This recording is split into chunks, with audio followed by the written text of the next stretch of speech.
ያበይ ማስጠንቀቂያ ያስደነግጣቸው ኢሳያስ የኢትዮጵያን ጦር ግዙፍ ጦር ነው ነገር ግን እኛም ዝግጁ መሆን አለብን በሚል የጦር መሳሪያ ድጋፍ ለመጠየቅ ግብጽ ገቡ።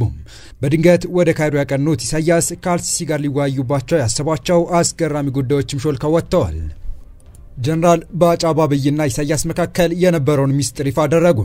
አሰብ ኢትዮጵያ ባሻጥር የተዘረፈባት ሉዓላዊ የባህር ድንበሯና ቅርሷ ነው ጀነራሉ።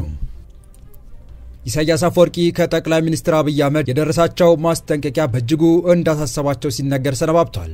ታዲያ የጠቅላይ ሚኒስትር አብይ አህመድ ጦርነት ባትጀምሩ ይሻላል ከተጀመረ እኔ የለሁበትም በሚለው ንግግር የተደናገጡት ኢሳያስ ከፍተኛ ባለስልጣናቸውን አስከትለው ከአልሲሲ ጋር ለመምከር ወደ ካይሮ ማቅናታቸው ተሰምቷል። በካይሮ በሚያደርጉት ቆይታቸው ስለ ኢትዮጵያ በዋና አጀንዳነት ለመምከር እንዳቀዱ የተሰማ ሲሆን ግብጽ የጦር መሳሪያ ድጋፍ እንድታደርግላቸውና ሌሎች ጥብቅ ጉዳዮችን አንስተው አልሲሲን እንደሚያማክሯቸውም ከወደ አስመራ የሚወጡ መረጃዎች ለማወቅ ተችሏል። በአሁኑ የመረጃ ሰዓታችን የዚህን መረጃና የአሁኑ በኬንያ የኢትዮጵያ አምባሳደር ጀነራል ባጫ ደበሌ በአብይ አህመድና በኢሳያስ መካከል በአሰብ ወደብ ጉዳይ ስለነበረው ስምምነት የተመለከተ ያጋሩትን መረጃ አክለን በዝርዝር ወደ እናንተ ልናደርስ ወደናል። ሰላም ውድ የሮድ ዴይሊ ቤተሰቦች እንደምናላችሁ። ቻናሉን ሰብስክራይብ፣ ላይክ፣ ሼር ያደርጋችሁ እስከ መረጃዎቻችን ፍጻሜ አብራችሁን ቆዩ።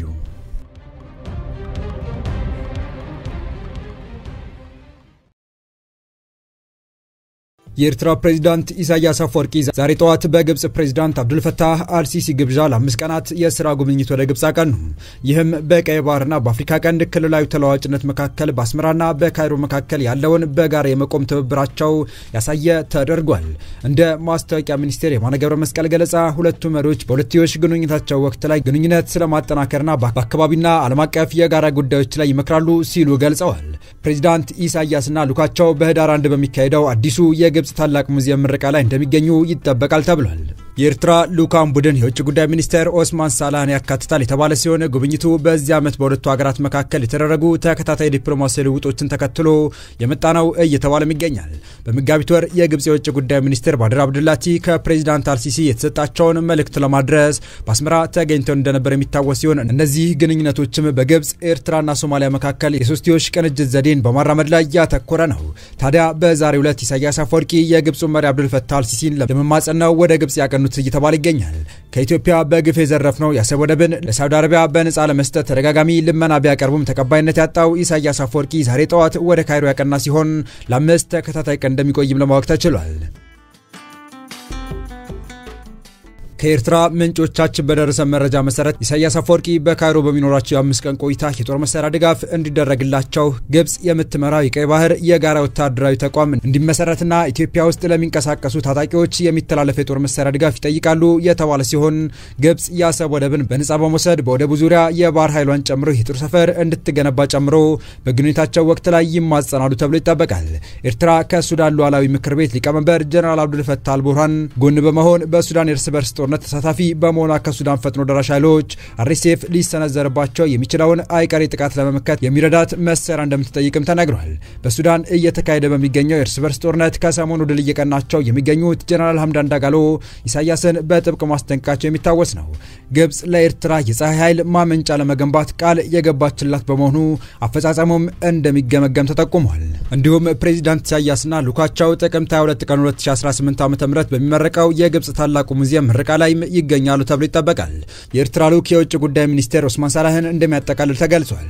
የኢትዮጵያና ኤርትራ የቃላት ጦርነት የተፋፋመ ሲሆን ከሰሞኑ ፊልድ ማርሻል ብርሃኑ ኢትዮጵያ በየትኛውም መንገድ የባህር በር ባለቤት ትሆናለች ባሉበት ንግግር ላይ 200 ሚሊዮን ሕዝብ በ2 ሚሊዮን አይዘጋም በማለት ለኤርትራ መልእክት ማስተላለፋቸው አይዘነጋም።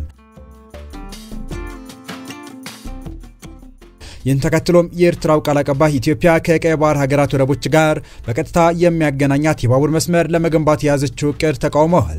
የማነ ኢትዮጵያን ከምጽዋ አሰብና የጅቡቲዋ ታጁራ ወደብ ጋር የሚያገናኙ የባቡር መስመር ለመገንባት መታቀዱን አምታች አካሄድ በማለት ነበር የተቹት። ታዲያ ከፊልድ ማርሻሉ 2 ሚሊዮን ለ200 ሚሊዮን ንግግር ጀርባ ያልተነገረው አደገኛ የ4 ኪሎ እቅድ ወጥቶ የነበረ ሲሆን ይህም የአስመራ ባለስልጣናትን ምቾት እንደነሳ ነበር የተነገረው።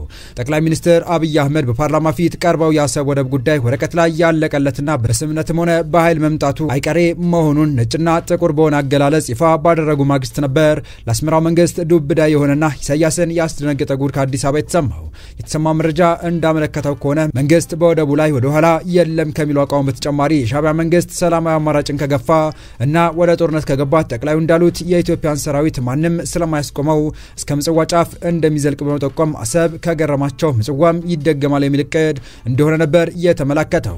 ከቀናት በፊትም በዚሁ ህዝብ ተወካዮች ምክር ቤት ተገኝተው የነበሩት ጠቅላይ ሚኒስትር አብይ በቆይታቸው ኢትዮጵያ ቀይ ባህርን ለማጣት 30 ዓመት ከዛ በላይ የወሰደ ትግል ነበር ያሉ ሲሆን ወደቡ ለማስመለስ ግን ሌላ 30 ዓመት ያስፈልጋታል ብዬ አላሰብም ማለታቸው ይታወሳል። በተረጋጋ መንገድ በሰከነ መንገድ በውይይት መሄድ በጣም አስፈላጊ ነገር ነው። የፈለገ ብንወያይ ግን ለማጣት የፈጀውን 30 ዓመት ለማግኘት ይፈጅብናል ብዬ አላስብም ያሉት ጠቅላይ ሚኒስትሩ ወደ ጦርነት ባይገባ ጥሩ ነው፣ ከተገባ ግን ውጤቱ ግልጽ ነው ሲሉም ለኤርትራው መንግስት መልእክት አሻግረው ነበር። ታዲያ በአሰብ ወደብ ጉዳይ ነገሮች በፍጥነት እየተለዋወጡባቸው የሚገኙት ኢሳያስ በድንገት የጠላት በሚለው መሰረት ወዳጅ ከሆነችው ግብጽ ጋር ለመምከር ወደ አስመራ ማምራታቸው የሚጠበቅ እንደነበረም እየተነገረ ይገኛል። በተያዘ ሌላኛው መረጃችን በኬንያ የኢትዮጵያ አምባሳደርና ከፍተኛ የጦር መኮንን የሆኑት ሌተና ጀነራል ባጫ ደበሌ የአሰብ ወደብ ጉዳይ አዲስ አጀንዳ አለመሆኑና ከዚህ ቀደም በጠቅላይ ሚኒስትር አብይ አህመድና በኤርትራው ፕሬዝዳንት ኢሳያስ አፈወርቂ መካከል መግባባት ላይ የተደረሰበት ጉዳይ እንደነበረ የሚጠቁም መረጃ በትግርኛ ቋንቋ በመጻፍ በማህበራዊ ትስስር ገጻቸው ላይ አስፍረዋል። ጀነራል ባጫ በትግርኛ ቋንቋ ባሰፈሩት ጽሑፍ ጠቅላይ ሚኒስትር አብይ አህመድ ከፕሬዝዳንት ኢሳያስ ጋር በሚሊኒየም አዳራሽ በተካሄደ አንድ ዝግጅት ላይ እኔና ኢሱ የምንጋራው አሰብ ነው ማለታቸው አስታውሰዋል። ጀነራሉ አክሎም ፕሬዝዳንት ኢሳያስም ይህንን ሐሳብ እጃቸውን ግንባራቸው ላይ በማድረግ በመደገፍ ምልክት አሰብን ለኢትዮጵያ ሕዝብ ለማካፈል እንደሚስማሙ ገልጸው ነበር ብለዋል። በዚህ መሰረት የአሰብ ጉዳይ አሁን በድንገት የተነሳ አዲስ አጀንዳ ሳይሆን ከዚህ ቀደም በሁለቱ መሪዎች መካከል መግባባት ላይ የተደረሰበት እንደሆነ ጀነራሉ ተናግረዋል። በመጨረሻም አሰብ በአሻጥር የተወሰደ የኢትዮጵያ ሀብትና ቅርጽ ነው ሲሉ ጽሑፋቸውን ደምድመዋል። እንደ አውሮፓውያን አቆጣጠር በ2018 በኢትዮጵያና በኤርትራ መካከል ታሪካዊ የሰላም ስምምነት ሲፈረም በሁለቱ ሀገራት ከፍተኛ የሆነ ህዝብ ለህዝብ ግንኙነትና የኢኮኖሚ ትስስር ለመፍጠር ተስፋ ተጥሎ ነበር። በወቅቱ ሁለቱ መሪዎች በተለያዩ መድረኮች ላይ አብረው የታዩ ሲሆን የሚሊኒየም አዳራሹ ዝግጅት የዚሁ አካል ነበር። በወቅቱ በነበሩት ይፋዊ መድረኮች ላይ ሁለቱ መሪዎች ስለ ሰላም፣ ስለ ፍቅርና ስለ ኢኮኖሚያዊ ትብብር በስፋት ተናግረዋል። ይሁንና ጀነራል ባጫ የጠቀሱት እኔና ኢሱ የምንጋራው አሰብን ነው የሚለውን የጠቅላይ ሚኒስትር ንግግርም ሆነ የፕሬዝዳንት ኢሳያስ ይሁንታ በይፋ በተላለፈ የሚዲያ ዘገባዎች ውስጥ ተመዝግቦ አይገኝም። ይህ ምናልባት በዝግ ወይም መደበኛ ባልሆነ ውይይት የተባለ ሊሆን እንደሚችል ግምቶች ይኖራሉ። ነገር ግን በይፋ የተረጋገጠ መረጃ አይደለም። የኤርትራ መንግስት አሰብን ጨምሮ ሁሉም የወደብ ከተሞች የግዛቷ የማይገሰስ አካል መሆናቸውና በሉዓላዊነቷ ላይ ምንም አይነት ድርድር እንደማታደርግ በተደጋጋሚ ይገለጻል። የጀነራል ባጫ ንግግር ተከትሎም ከኤርትራ በኩል የተሰጠ ይፋዊ ምላሽ የለም። የጀነራል ባጫ መረጃ የወጣው የኢትዮጵያ መንግስት የቀይ ባህር የወደብ ባለቤትነት ጥያቄ የህልውና ጉዳይ መሆኑን በይፋ ማወጅ በጀመረበት ወቅት ነው። የጀነራሉ ንግግር ይህ ጥያቄ ከ2018 የሰላም ስምምነት ጀምሮ በሁለቱ መሪዎች መካከል ሲነሳ የነበረና የተከዳ ስውር ስምምነት እንደነበረ ለማሳየት ያለመ ሊሆን ይችላል።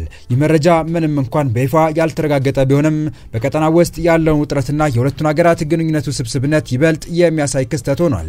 የተወደዳችሁ የቻናላችን ቤተሰቦች ለአሁኑ ለእናንተ ይመጥናሉ በታለምጧቸው ታተርፉባቸዋላችሁ ብለን የመረጥንላችሁ ዕለታዊ መረጃዎቻችን እስካሁን ያደመጣችኋቸው ነበሩ። በተመሳሳይ ሀገራዊና ቀጠናዊ ጉዳዮች እንዲሁም ዓለም አቀፋዊ ጂኦፖለቲካ፣ ወታደራዊና አነጋጋሪ ክስተቶችን ዕለት ተከታትለን በትኩስ ይዘን እንደምንቀርብ እያሳወቀን የቻናሉ ቤተሰብ ካልናችሁ ሰብስክራይብ፣ ቪዲዮን ላይክ እና ሼር በማድረግ ተደራሽነታችን ታሰፉ ዘንድ አክብሮታዊ ግብዣችን ነው። አበቃን። ሰናይ ጊዜን ተመኘን።